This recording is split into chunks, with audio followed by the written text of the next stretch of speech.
மகா பெரியவா சரணம். தெய்வத்தின் குரல் பகுதி 1, தலைப்பு 10, தேவதாமூர்த்திகள் அவதார புருஷர்கள். கட்டுரை 136. சிவ விஷ்ணு அபேதம். குணங்கள் 3 விதம். சத்துவம், ரஜஸ், தமஸ் என்பன அவை. சத்துவம் என்பது சமநிலை, சாந்தம், அன்பு. அதன் நிறம் வெண்மை. வெள்ளை விளையர் என்று வஸ்துவை பார்த்தாலே மனசில் ஏற்படுகிற பரிசுத்த மலர்ச்சிதான் சத்துவம். ரஜஸ் என்பது வேகம். இதில் நல்லது கெட்டது இரண்டும் கலந்திருக்கும். இதன் நிறம் சிவப்பு அல்லது செம்மஞ்சள். செக்கச்செவேல் என்று இருப்பதில் அழகும் உண்டு. கண்ணை குத்துகிற மாதிரி பயப்படுகிற தினுசும் உண்டு. உதய சூரியனையும் செம்பருத்தியையும் பார்த்தால் சிவப்பே அழகாயிருக்கிறது. இரத்தத்தை பார்த்தால் பயமாயிருக்கிறது. தமஸ் என்பது முழுக்கவும் கெட்ட குணம். சோம்பல், தூக்கம் எல்லாம் இதைச் சேர்ந்தவை. இதன் நிறம் கருப்பு, அதாவது அஞ்ஞான இருள்மயமானது. சத்வ ரஜோ தமோ குணங்களில்தான் எல்லா மனிதர்களும் கட்டுண்டு கிடக்கிறோம்.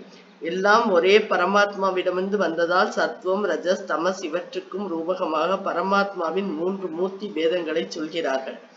ஜனனம் என்பதில் நல்லதும் கெட்டதும் கலந்திருக்கிறது. காம வேகத்தினால்தான் பிறப்புண்டாகிறது. எனவே சிருஷ்டிக்கெல்லாம் காரணமாயிருக்கிற பிரம்மாத்மாவை பரமாத்மாவின் ரஜோ குணமூர்த்தி என்று வைத்தார்கள்.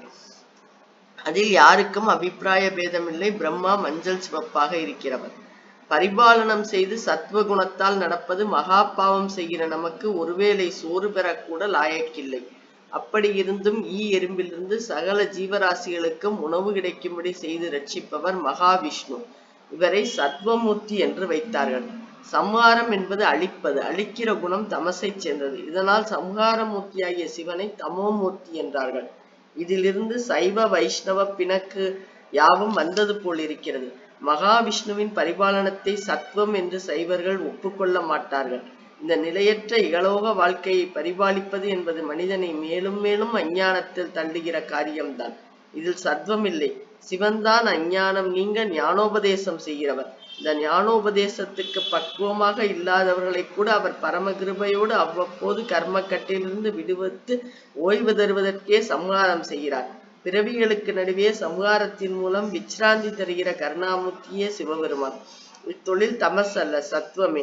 பரதெய்வமான பரமேஸ்வரன் ஆக்னைப்படிதான் விஷ்ணு பரிபாலனம் செய்கிறார் என்று சிவபக்தர்கள் சொல்கிறார்கள். வைஷ்ணவர்களோ மகாவிஷ்ணு உலகத்தை பரிபாலனம் பண்ணுவார், ஆனால் அது மட்டும் இல்லை, அவரே பரமபதமான மோட்சமும் தருவார், அவரே முழுமுதற் கடவுள், பரமசிவன் அவருக்கு கீழ்பட்டுத்தான் சம்ஹாரம் செய்கிறார் என்கிறார்கள். ஸ்ரீ ஆதிசங்கர பகவத் பாதர்களின் சித்தாந்தத்தை ஏற்றுக்கொண்டிருக்கிற நாம் சைவரும் அல்ல, வைஷ்ணவரும் அல்ல. நமக்கு ஸ்மார்த்தர் என்று பெயர். ஸ்மிருதிகள் என்கிற தர்ம சாஸ்திரங்களை சொல்வதை அனுசரிக்கிறவர்களே ஸ்மார்த்தர்கள். நமக்கு சிவன், விஷ்ணு, இன்னும் மீதமுள்ள எல்லா தெய்வமும் ஒரே பரமாத்மாவின் வெவ்வேறு ரூபங்கள் தான். இதில் ஏற்றத்தாழ்வே இல்லை. இப்படி நாம் சொன்னால் மற்றவர்கள் விடுவார்களா? தங்கள் தெய்வத்தின் தொழிலை சொல்லி இதுதானே சத்வமூர்த்தி என்று கேட்கிறார்கள். சத்வமூர்த்தியைத்தான் வழிபட வேண்டும். இதனால் தான் இரு கட்சிக்காரர்களும் ஏகமனதாக ரஜோ குணமூர்த்தி என்று வைத்துவிட்ட பிரம்மாவுக்கு கோவிலோ வழிபாடோ இல்லை. நாம் நடுநிலையில் நின்று யோசித்து பார்ப்போம். பிரம்மாவின் தொழில் ரஜஸ், நிறமும் ரஜஸ். அவர் வசிக்கிற தாமரையும் சிவப்பாக ரஜோ சம்பந்தமாகவே இருக்கிறது. ஆனால் சிவனையும் விஷ்ணுவையும் பாருங்கள். பரிபாலனம் என்கிற சத்துவ தொழிலை செய்கிற விஷ்ணு வெளுப்பாகத்தானே இருக்க வேண்டும். ஆனால் இவரோ கரியவராக இருக்கிறார். இது தமசின் நிறம். அதோடு கூட இவர் ஆதிசேஷன் மேல் நீல நெடுகப்படுத்தி கொண்டு எப்போது பார்த்தாலும் தூங்கிக் கொண்டிருக்கிறார். தூக்கமும் தமசை சேர்ந்ததுதான். சிவனை பார்ப்போம். அழிவு என்கிற தமோ குணத்தை செய்கிற இவர், தொழிலை செய்கிற இவர் கருப்பாக இல்லை, சுத்த ஸ்படிக சங்காசம் என்றபடி சுத்த சத்வ வெள்ளையாயிருக்கிறார். இவர் இருக்கிற பனிமலையான கைலாசமும் அப்படியே இருக்கிறது. விபூதி, பூச்சு, ரிஷப வாகனம் எல்லாம் ஒரே வெளுப்பு. இவர் தூங்கவில்லை, ஒன்று சார்ந்த தட்சிணாமூர்த்தியாக இருக்கிறார், அல்லது நடராஜனாக ஆனந்த கூத்தாடுகிறார். இதெல்லாம் சத்வமாகவே இருக்கிறது. இதிலிருந்து என்ன ஏற்படுகிறது? சிவனும் விஷ்ணுவும் தனித்தனியாக சத்வமூர்த்தி, தமமூர்த்தி என்று பிரிந்திருக்கவில்லை. இருவரிடமும் சத்வம், தமஸ் இரண்டும் கலந்திருக்கின்றன.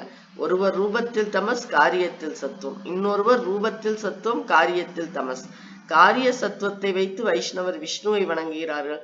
சொரூப சத்துவத்தால் சைவர் சிவனையே தெய்வமாக கொண்டாடுகிறார்கள். பட்சபாதம் இல்லாமல் யோசித்தால் இரு குணங்களும் இரு மூர்த்திகளிடமும் கலந்திருப்பதால் சாராம்சத்தில் இரண்டும் ஒன்றே என்று தெரியலாம். இரண்டையும் அன்போடு பக்தி செலுத்தி வழிபடலாம். ஹரஹர் சங்கர, ஜெய ஜெய சங்கர, காஞ்சி சங்கர, காமகோடி சங்கர்.